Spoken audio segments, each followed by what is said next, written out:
À Abidjan, le code régissant la poste ivoirienne date de 1976. Il vient d'être remplacé par un nouveau texte. Le projet de loi a été adopté aujourd'hui par la Commission des affaires financières de l'Assemblée nationale. Il a été présenté par le ministre de la Poste et des TIC, Bruno Nabagné-Koné. Victorine Yoriobwe. Il y a quelques années, la transmission du courrier ou du mandat était des activités propres à la Poste. Aujourd'hui, il suffit de se rendre à une gare routière et quelques heures après, le destinataire est en possession de son colis.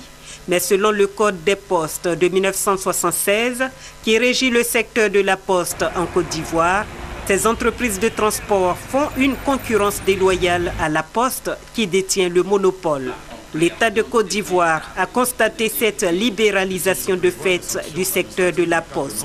Il a donc décidé de proposer un nouveau code des postes adapté au contexte. Cette loi, c'est quoi? Cette loi consacre la libéralisation du secteur complètement, donc permet à tous les acteurs de venir à la condition d'avoir une licence, d'avoir une autorisation ou d'exercer une activité dite libre.